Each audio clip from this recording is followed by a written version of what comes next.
Hey everyone, this is Ryan and Connor with Voices from Corners Unknown. This is episode 5, and we're going to be discussing 3 records. We have a dark ambient record from Deadly Probe titled Expedition Number Dead Space. And then we have this D-beat crust album from a band titled Medium. And then we also have this, we have a progressive sludge album from Astrakhan titled Without New Growth Processes Bloodshed. Man, some of those album titles were a bit of a mouthful this week. Jeez. So where do you want to start, man? Let's start with Medium's self-titled album. Sweet. So Medium is a band that got in contact with me a few weeks ago. I actually just recorded a conversation with them yesterday on February 17th. Really cool guys. They come from, or they hail from Buenos Aires. This self-titled release of theirs is their first album. Their debut. It's more on the length of an EP, but maybe it is technically a full length. I'm not too sure. But these guys play this really strange, ethereal blend of like crust, D-beat, black metal, and it's a really strangely amazing record. So what'd you think about this one, Connor? Yeah, man, I loved all the strange mix of different genres they kind of have going. Yeah. They combine like this kind of harsh sound with these extremely catchy melodic guitar riffs. Yeah. Yeah. Is there a song in particular that stands out to you or kind of epitomizes that? I mean, a lot of them do, but my favorite song off the album is Gargula.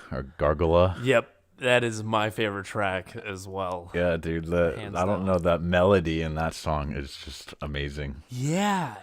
So when I first started listening to this, like to be completely frank, the first song when it started, I was like, oh god, this is just gonna be another run of the mill like hardcore D-beat whatever, kind of just like plods along and it kind of goes, and then right at the very end, it kind of opens up, like it kind of gets into like this chuggy, heavy riff, and then right after that, it just kind of goes into this weird, like astral plane. I don't even know how to describe it. It just gets super strange after that.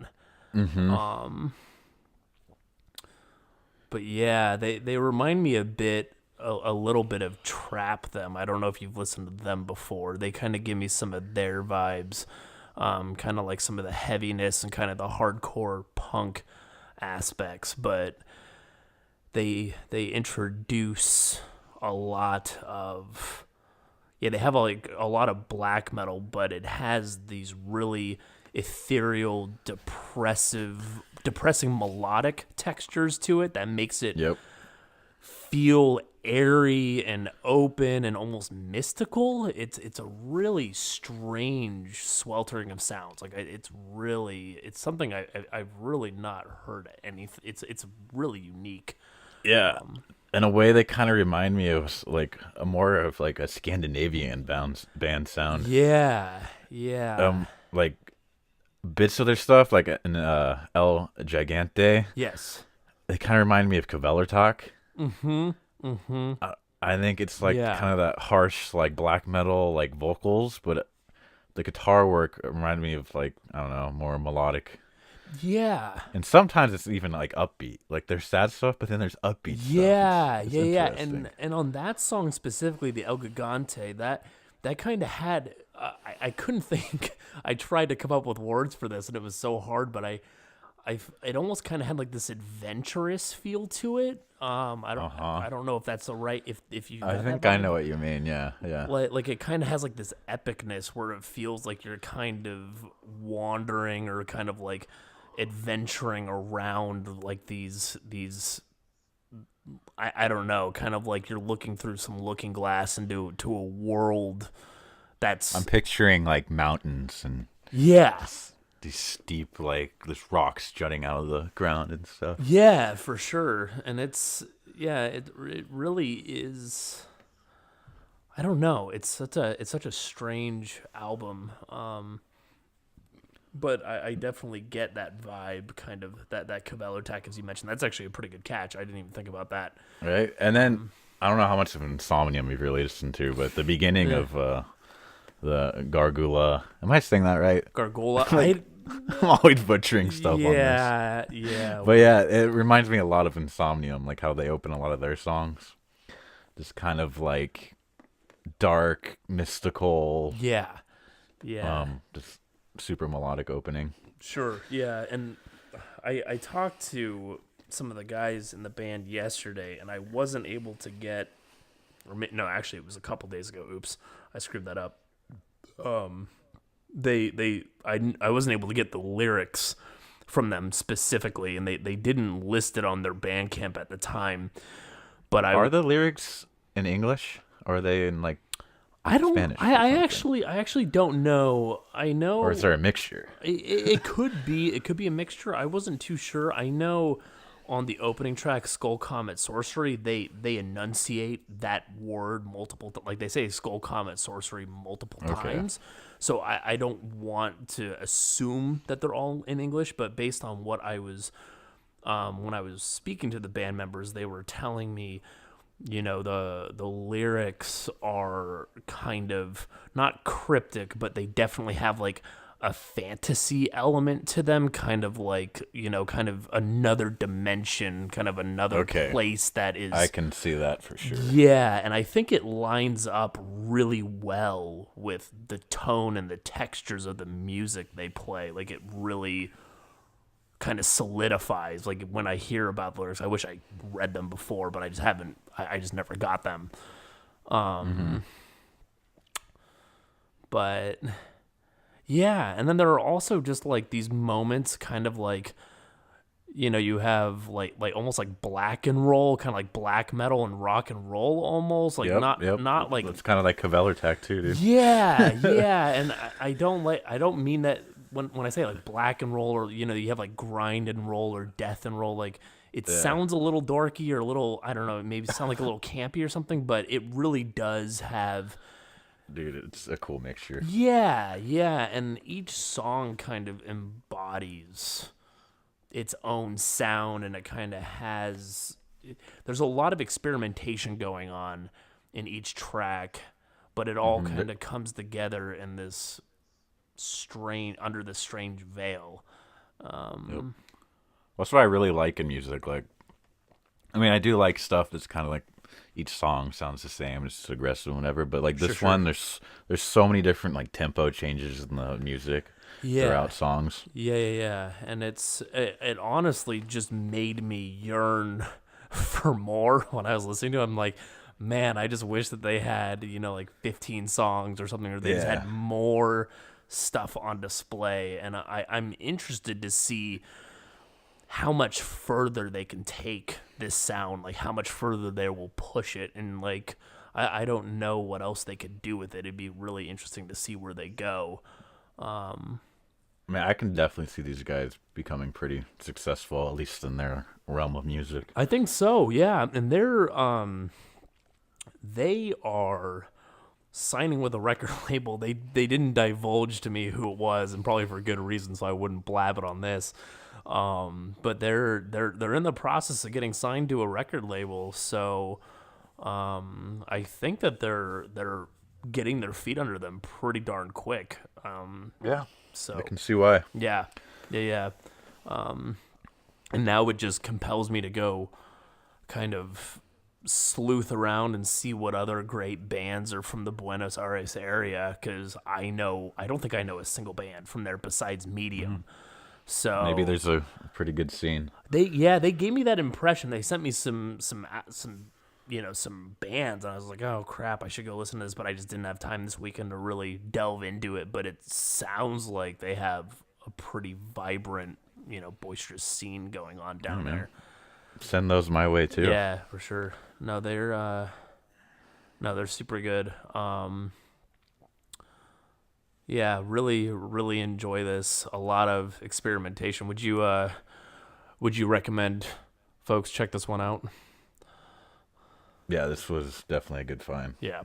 The only issue I feel kind of bad for folks listening, if you're interested in this, it may take a bit to actually gain access to this record now, given that they are being signed to a record label. They actually took their music off of Bandcamp for the time being, and I think it's going to be off Bandcamp for at least a couple months, which makes it a bit tricky to listen to, unfortunately. I don't know if they're going to have plans to post it up anywhere between now and then, but I guess Worth the wait. yeah, it'll be definitely worth the wait. I think we should talk about the Deadly Probe. Deadly Probe. All right. Yeah. So Deadly Probe I got Deadly Probe actually reached out to me a couple weeks ago as well. I believe they've been following FCU for a little bit, and they're an Italian artist by the name of Orlando Limandri. Apologies if I just mispronounce your name. This is Expedition Number Dead Space, and the Dead Space is kind of typed out as Dead Space, but a lot of the letters are replaced with numbers. This is Orlando's first full release, to my knowledge. He dropped a single titled Underworld June of last year. Okay. And this little record, I don't know if it's a full length or an EP. It wasn't specified, but it's a succinct listen. It's like 23 and a half minutes. Yeah. Which is nice. And this is so Expedition Dead Space, Expedition N Dead Space, Number Dead Space is his first like full endeavor, his first full effort, it seems, under this guise of Deadly Probe. I don't know much else about Orlando, if he has other projects or if this is his first one. We'll probably do an interview with him later on to learn more about his project. I like the label he's under. It's fun to say. What? Necrocapsula. Necrocapsula. Yeah, and I that was something that I was having a hard time surmising if Necrocapsula is his own thing, because I clicked through and I was under the impression that it only harbored Deadly Probe. Dude, I always find that difficult with these Bandcamp label things. Yeah, it confused the heck out of me. I was like, oh, he's part of this larger umbrella of music, and it was just the two Deadly Probe releases. So, yeah, I guess I could have asked some more clarifying questions to Orlando, but at the same time, we're just kind of diving in here. But Yep. So what'd you think about this one, man? Some great kind of space ambient stuff going on. It's another one of those things that lays like a cool backdrop for a story that, Yeah, literally has a beginning and end. yeah. I could see it easily being like a sci-fi film or like a video game of some sort. Yeah, what was genuinely refreshing about this one too is it didn't really like beat a dead horse with respect to telling a story. Like, it's very succinct in its storytelling, which I appreciate. Like, it's 23, 24 minutes, and it kind of gets in and gets out real quick, and it's kind of like this really nice slice of cosmic horror ambient, kind of like, it's kind of like akin to, Alien, or I guess Prometheus. Yep. Or Well, I like the little like space log thing they have. Yeah. On the Bandcamp, the whole where it's literally like typed out like on a, if you were to see it on like a data pad or something. Exactly. Yeah. So Orlando kind of had this log as if you were gonna be reading it, or maybe it's sort of like somebody, like another expedition goes to this planet long after this issue, this consumption happens, this this infestation happens. And it's like imagining you pick up the log and read what the people before you like what fate they suffered, essentially. And actually, some of the wording in that disturbed me a little bit. Or I thought it was dude. What year 2103, November 15th? They are coming. Yes. They are terrible and hungry. Their arrival is intimate, and we will donate our flesh for them. Yeah, the donate not imminent. Imminent. Yeah, you're fine. Intimate. The alien's intimate, about to get intimate with us, dude. No, but when they say we will donate our flesh for them, it's just like, ugh, God, it's just like that kind of sent a little chill down my spine, which I appreciate. Kind of the focus on the words and not just the sounds, kind of like bringing the story full circle. Provide, like as you said, providing like a nice backdrop for what's going on. Were there any particular moments that stuck out to you? Well, I like how it starts off kind of like calm and peaceful, like in the first track, the expedition to Dead Space, which is probably like the initial space being sent to find out what happened to the space colony, I guess. Yeah, kind of like you're circling the planet and kind of like looking for life or whatever. And then the second track, the cryogenic cells, it like has like kind of an upbeat sound, like almost relaxing, and has that cool pulsing that relaxes you. Yeah. Like you're almost like in cryo sleep, I guess. Yeah, like yeah. that. And I what I liked about that track specifically was kind of the last 30 to 40 seconds where it kind of has like this little, it almost has like these little like this light trickling of hope. Like it kind of has this uplifting, haze or whatever. Like you kind of feel euphoric for a moment, and then shit goes south. Yep. It sounds like, in the next one, engine rooms. It literally sounds like these weird soft drone and electronic pops, like you're in an engine room. Yep. Of some type. And then as you get towards the end, like more sinister sounds pick up. And then it kind of sounds like the engines are shutting down at the end. Yeah. Like all the power's going off. That was a cool little touch. Yeah, for sure. And then what's the fourth track, the Silent Planet one? Yeah, okay. I didn't get the numbering down right. That one, I think, was one of my favorite ones to the extent that it That's when it gets weird. Yeah, and it's like that song is just like this huge, like it's just like gargantuan, and like it's just like this huge indifferent drone. It's kind of like the void is just kind of like swallowing you whole. Like it's just like you're alone in space and you're not gonna survive. Like it's just kind of like this. I don't know. Like that song specifically, like really struck deep when I listened to it. And then the next one, the Xeno Signals. Yeah. Yeah. That one I think that's when you start to hear maybe the strange disturbing sound they talk about in the little log. Yep. And then that's when like, oh boy, there's something out here. Yep. And then you're not alone. Yep, exactly. And then I really like the hostile activity. It kind of sounds like maybe the alien's beating on the door or something and it's coming to get you. Yeah, man. No, you're excelling beyond my story, my yeah, it's cool because it has like these weird electric, like, I don't know, reverberations of some kind with like kind of that soft windy drone. But then it sounds like a drum beat and it's like, oh boy, yeah, something's trying to break in. Yeah, no, it's a pretty neat and tidy and gruesome record, and I what I really appreciate about it is like it kind of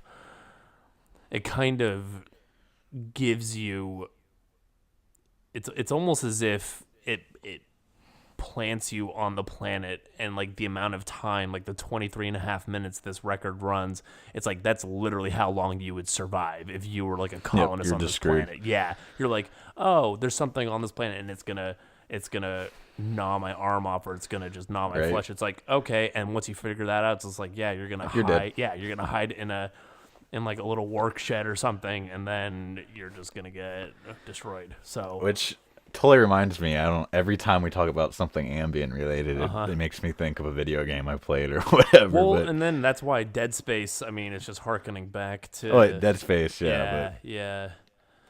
But have you heard of the game RimWorld? It's like an indie PC game. No. You literally it's like a little top-down thing, and you control little guys, but you crash land on like a planet, and you have like your little colony of like people, and you got to build your rooms and start harvesting stuff and collecting like food to survive winter. Interesting. And but the weird part that really made me think of that game was how he mentions the strange disturbing sound waves. Yes. In that game, there'll be little instances where all of a sudden it's like, oh, a strange electromagnetic wave or whatever or sound is disturbing your people, and they eventually go insane. Oh. And you got to find where the sound's coming from, and you get there and it's like some strange robotic alien type thing that usually just murders you and you failed the game. Oh, wow. Huh. Yeah, I was like, whoa, this is really close to the game. Yeah. Yeah, cool. and it seems like that this may be very easily be kind of in that vein, kind of like it's paying homage to Dead Space and other things of that ilk, kind of horror games and stuff like that. I've never heard of that game, but that sounds pretty harrowing, honestly. Yep. But yeah, this is a nice, succinct listen, and there are a lot of really neat moments packed into this. It's nothing's overblown or drawn out. It's just very, it's just it really gets to the point.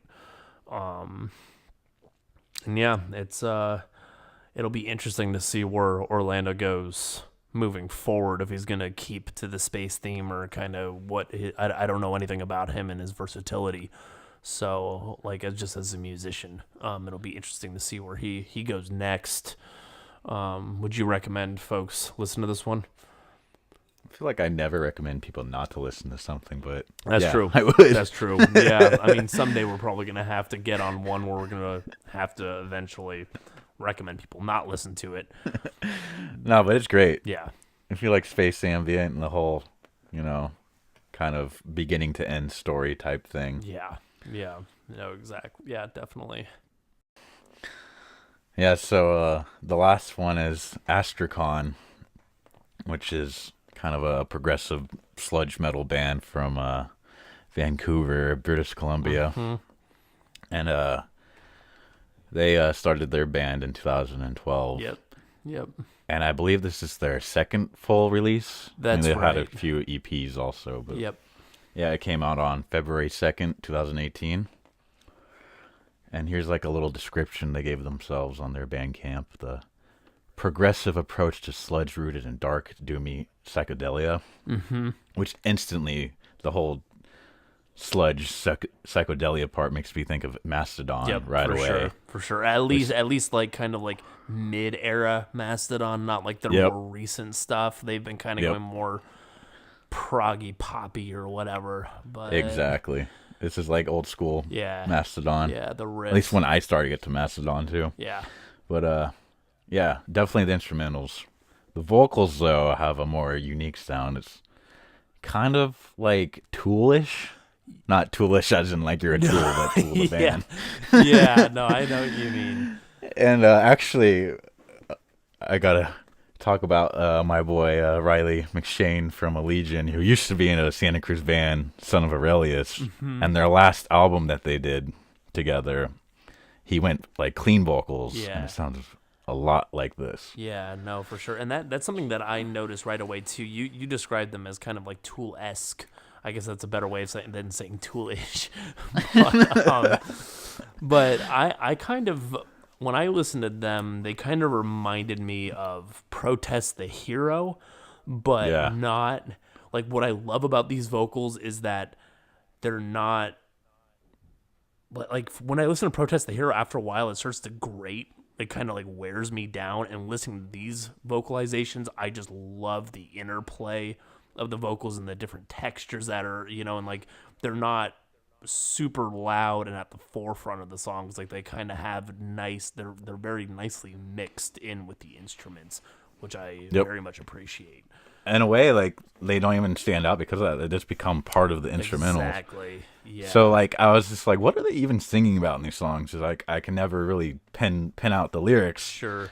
Because it blends so well with the music. Yeah. But and thankfully they have their lyrics linked to the songs on their Bandcamp. Did you dive deep into their lyrics? Because when I was listening, I have no idea what they mean, but like they're very poetic. yeah, and that's something that I picked up on pretty early, and I haven't had enough time to really sit down and absorb the lyrics. But from when I was listening to it, they flow really well in the context of the songs, and the words themselves are very kind of, they definitely have like this poetic, they have this fluidity to them that's very interesting, and I like a lot as well. Mm-hmm. It's very nature based too. I noticed. Like, I'll give an example. Go on ahead. the title track, "Process" is "Bloodshed," or kind of title track. It's like a half of a title track. I know what you mean. Yeah. But anyway, it's sweet surveyor of chaos, wondering how it all fell, how you crossed over lost in this wreckage. Binding words have their way to flourish, building a fire that burns, to never fail, asking the world of myself, driving deeper these nails, introspective, incessant, always asleep in the helm, pine needle craver obsession, stir the earth, shred the thicket to keep it at hand. Like, I feel like I need to pick that apart like over and over again. And I but all the songs are like that. Yeah, and I think that kind of adds, I mean, it's definitely over my head, or at least to the extent that I was able, like how much time I was able to spend with this album before we started talking about it. I definitely did not have enough time to really, roll around in the lyrics and kind of think about them and have them kind of seep into my brain. But I think that it definitely will warrant future listens going forward. Kind of the lyrics may not make sense now, but to us now, but maybe later on they'll kind of open up or blossom a little bit. Well, like they say themselves, it's like psychedelic instrumentals, but at the same time, the lyrics work with that. It's just really kind of mysterious and mystical. And for sure. Strange. But anyways, let's actually start talking about the music, I guess. Yeah, that'd be good. Yeah, and the opening track, it's the longest. And I feel like if you really listen to that track, you'll know if you like the band or not. Because For sure. I would say it's the most like mammoth song on here. It's just, they throw it all out in the first track to like really just kill it. You got, I don't know, this crazy guitar melodies, and it's hard to even like know where to begin talking about the music because there's so many different tempo shifts. And no, they're extremely versatile musicians, and that's also one of the unfortunate aspects too, is like listening to this record and knowing this is actually the band's last effort. Like this is like their last LP.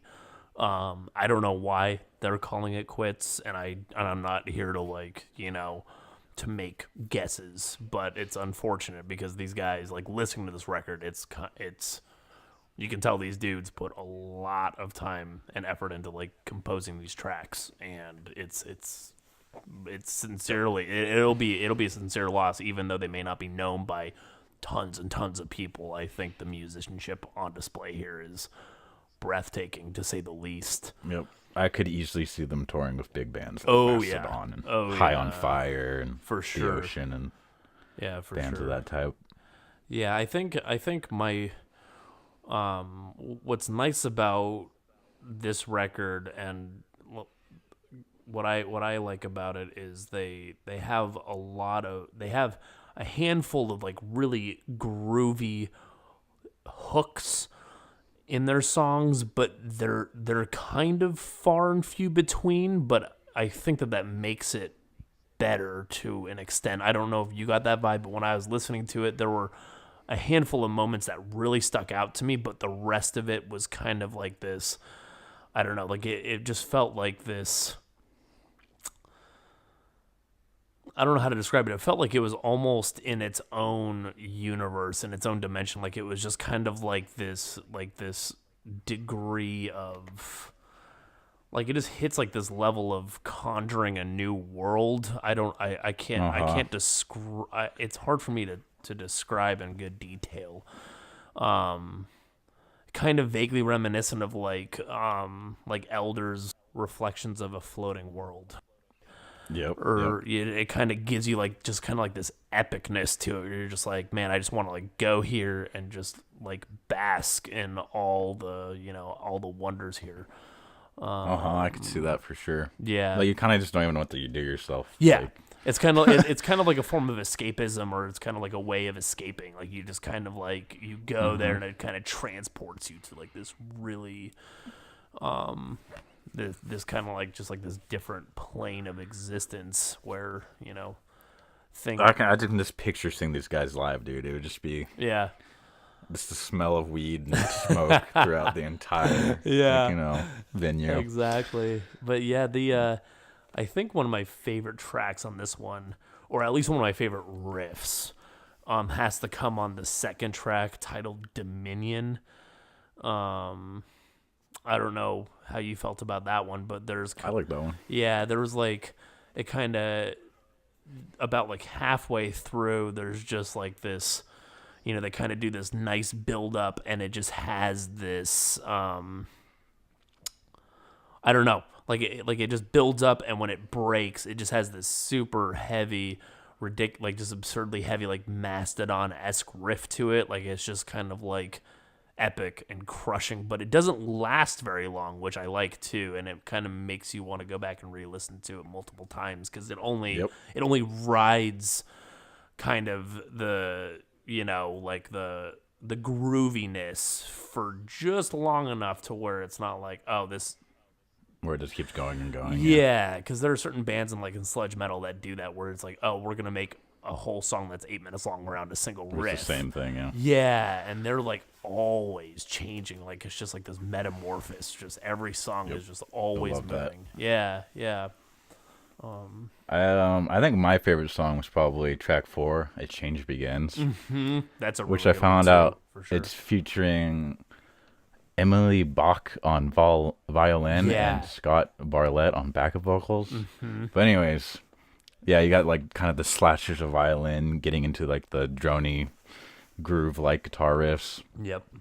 And it kind of has like the saddest, most kind of desperate tone almost. Uh-huh. Yeah. It feels very doom-like in that track. Mm-hmm.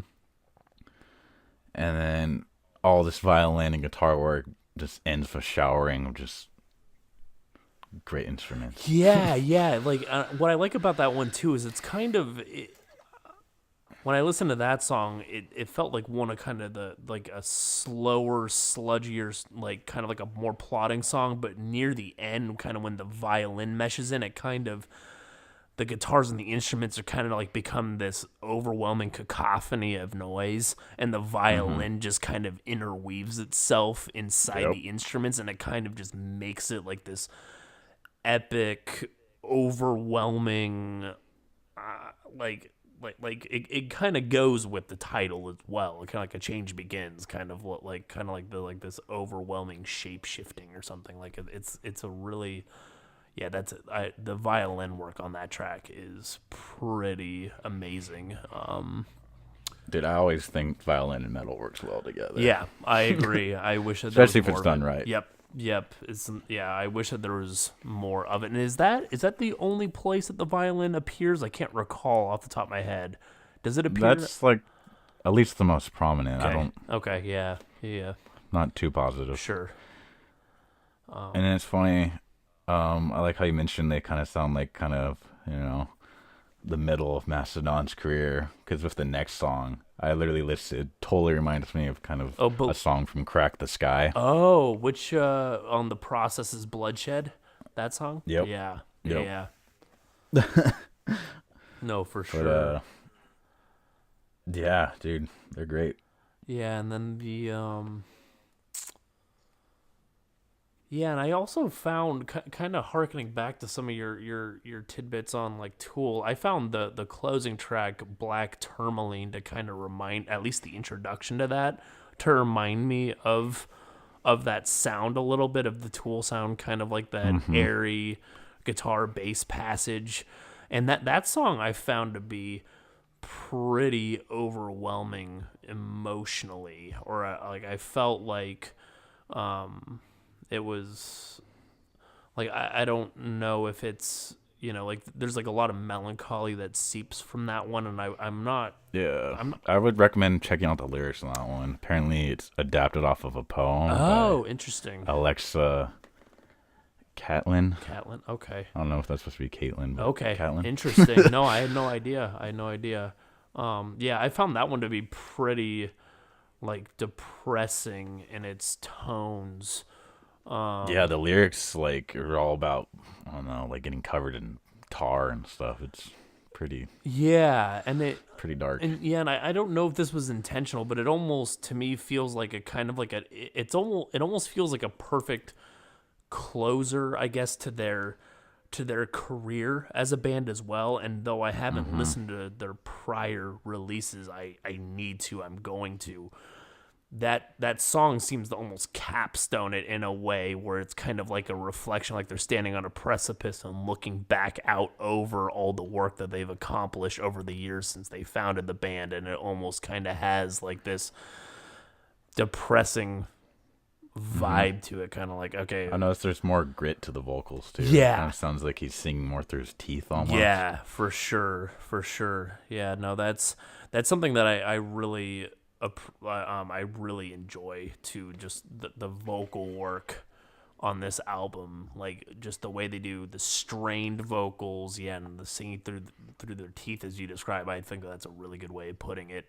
It's something you don't come across nearly as much in music that's as heavy as it is, and it's not like traditional, you know, it's not like a death growl or something, you know, like. Well, I feel like bands are always afraid to like do clean vocals. Yeah, they may be, and sometimes, I mean, it could be alienating to some people, but I think here this band nails it with respect to how they mix it in with the instruments. It's not, you know, it's not overly loud, and it's just, yeah. And it's not like, I don't know, something whiny, kind of like, I don't know, something from metalcore or something. Yeah, no, and that's something, like I said, like with Protest the Hero, like when I listen to those guys, like after a while, I get a headache from listening to it, and especially because the lyrics, sorry if you're into Protest the Hero, but the lyrics for them generally come off as inane to me. Like they're kind of like, they're like filler, like they have no meaning. And these lyrics, I feel like they have a lot of meaning, and I need to spend